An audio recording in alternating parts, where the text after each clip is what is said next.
Is there really a scientific way that we can become more creative? Hey guys, what's going on? It's me, Paterson, and welcome back to a new video. Today, I'm going to be showing you 4 scientific ways to be more creative. I know it sounds really strange. How could you ever become more creative?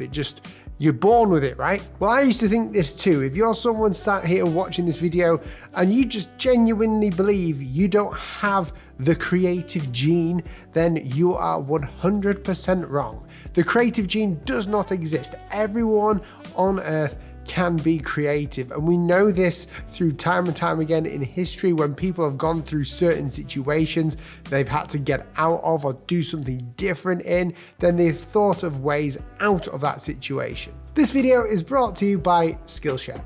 Over the past 8 years, I've been working with brands, designing logos, I've been doing hand lettering, I've traveled to certain parts of the world, showing my work, doing workshops. And one thing that I know for sure from the experience of someone who doesn't think they're creative to becoming someone whose job it is to be creative is that if I can do it, then you can do it too. So before I get into exactly how scientists believe that we can become more creative, we need to understand what creativity actually is. Creativity is not a thing that you're born with naturally. You may think this because kids generally create different things at different times, and they may be good at drawing, one may not be. We start to then compare ourselves into thinking that we're not as creative as our friend who can draw, sculpt, or paint. What we do know is that creativity is more like a muscle. It is something that is flexed, used, and when you practice, kind of like going to the gym, when you practice creativity,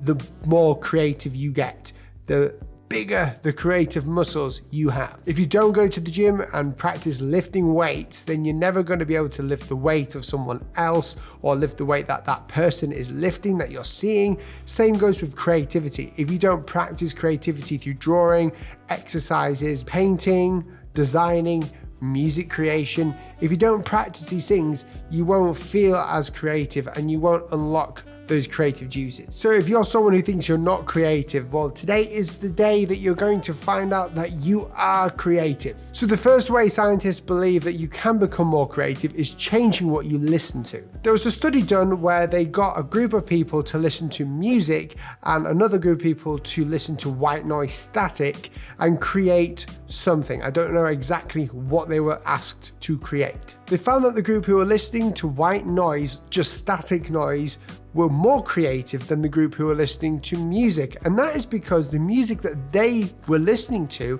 was most likely distracting them. So it was stopping the flow of creativity. If you're a designer in here and you've been a designer for any amount of time and you've worked on a project, you know you get to that certain level where you get flow, and that is where you don't have to even think about what you're doing. It's just sort of flowing out of you. Now, the reason why I think static and white noise were making people more creative in a certain task is because they were listening to something different. So they were actually blocking out on the outside what was there.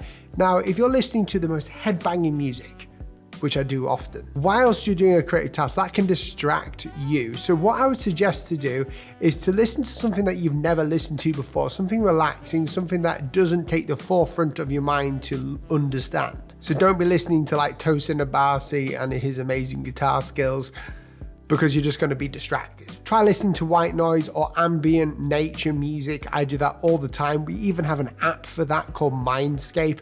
If you want to go check that, it'll be in the link in the description. It is completely free. The second scientific backed way of being more creative is free designing. I say free designing, but this could be free music creation, so just jamming out, free writing where you just write anything, or free sketching or free painting. When we are paid to be creative, or when we feel the pressure to be creative, that can stifle our creativity because there is a pressure there. Now, to take the pressure off really does enhance creativity. And what scientists found is that people who were just drawing, people who were just creating for the sake of it, like when they were literally didn't know what to write for an article, they were just writing random stuff down, not even looking at the monitor. They were just focused on just getting anything on paper. They found that this was a great way of creating good ideas. So this is a great way of generating very good ideas. Whether you're a designer, freelance writer, a painter, someone who does anything creative, instead of sitting down and expecting something cool to come out of your brain, if you don't feel creative and you don't feel the juices moving, or if you just want to take part in a cool exercise, just start writing, just start drawing and designing. I do this all the time on my iPad or on my computer. I'll just pull up a shape and see what I can create. The number one rule with this is to not judge what you're doing. If you start to judge what you're doing and hate it and start again, then you're going to fail miserably because you're getting your self-esteem lowered. You want to boost that self-esteem by knowing that this exercise, and that's all it is an exercise, is giving you ideas, is generating ideas that weren't so apparent before. The next one is looking at a certain color. Now, we all know that colors influence our atmosphere. So it influences our vibes in certain rooms. Like right now, it's very much dark mode in my office. Everything is dark behind me and I am sort of in white. Everything influences from red, which means, power, it means stop. Green, which means go, it means nature, it means open. Blue means like sea, quiet, tranquility. Yellow, which means passion, it can make you feel electric and energized. All these colors have a psychological imprint in our brains from what we're told by society and branding from when we were younger. Marketing is huge with this. Well, what scientists wanted to do was test whether colors had an influence over how creative you could be. So they had two groups. One group was going to look at the color red and then start a creative task. And then the second group was going to look briefly at the color green, just very briefly, then start the same creative task. What scientists found was the group that was looking at the color green, even just briefly, were far more creative than those who were looking at the color red. We don't know why this happens, but it's good to know. And a little link in with this, I've talked about it before, but plants, anything that's green and alive. It's alive. Oh, it's alive. It's alive. It's alive. Anything that's alive that you can put on your desk is going to change your mood and productivity. There's even a TED Talk that talks about how having a personal plant in the office can increase creativity and productivity at the same time, because you have the responsibility to look after that plant every day, and it's something that you just do, and it makes you feel accomplished when you see that plant grow and stay alive. So maybe the color green has got something to do with a plant. So if you're looking to be more creative in a certain task, make sure that you're looking at the color green at least. If not, buy some plants, buy a bonsai tree for your desk, look after it every day, and make sure your office is not just filled with stuff, but it's filled with plants. Before I get into the last point of how to be more creative, I just want to thank the sponsor of this video, Skillshare. Skillshare is an online learning community with thousands of classes from creative professionals from around the world. Everything from cooking, photography, design, hand lettering, branding, anything that you can think of, you can learn on Skillshare. I've been using Skillshare a lot for learning more about calligraphy, more about poster design, type design, anything that really takes my fancy. Seb Lester has got a great course there, which I'll link down below. The classes are short enough to be short and sweet, but long enough to learn a lot about what you're learning. So if you're looking to enhance your lettering skills, there are a few courses on there for you as well. The first 1,000 people to click the link down below in the description will get a free trial of Skillshare. Then after the free trial, it's less than $10 a month.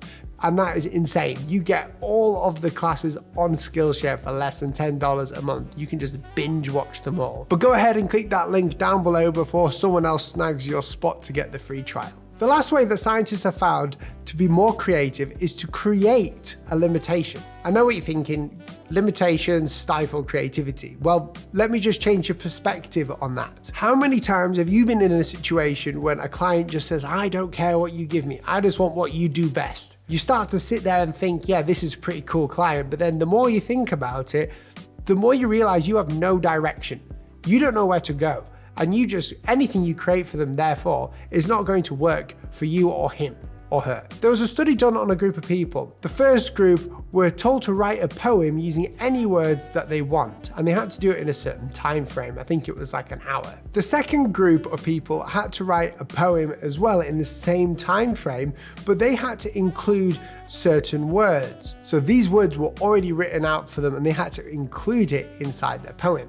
They found that the group who wrote the poem all by themselves without having any words given to them were far less creative than those who were given certain words to add inside of the poem. And we think this is because these words gave direction towards the people who were using or making the poem. There is a poet who uses words from a newspaper article every time he creates a poem to give him some words to use to make sure the poem is as creative as possible. Now, the same thing goes with painting and design. Now, let me explain. Again, if you are working on a project where you can do anything that you want, then you're going to struggle with getting direction. Now, when we limit ourselves in a certain way, such as the color choices we can use, the typeface choices, the way that the logo will be, and the appropriateness and industry standard of that logo, when we change our minds and look at that limitation as more of a direction, you'll find yourself being far more creative. Necessity is the mother of all invention. People who had to create out of necessity found themselves being more creative.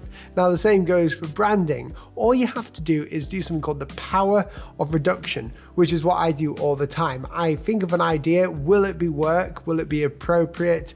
Will it scale?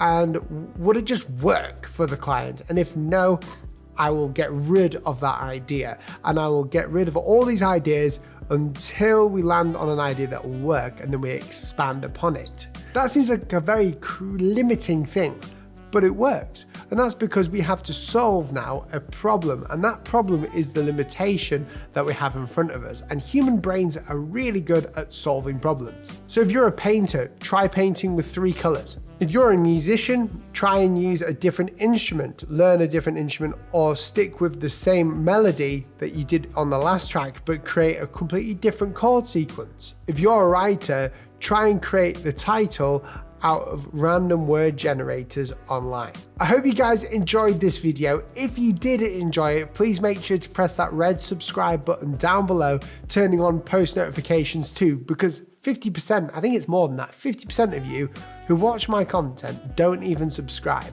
And although that might not mean a lot to you, it means a lot to me when you do subscribe, and it also will help you know when I've uploaded a new video. So consider subscribing below. If you have your own tips on how to be more creative, whether it's scientifically backed or not, please let me know down in the comments below. Which tip will you be using? Let me know again. Make sure to share this video with your friends, family, co-workers, or students so they know how to be more creative this year. Thanks for watching, guys. I'll see you in the next video.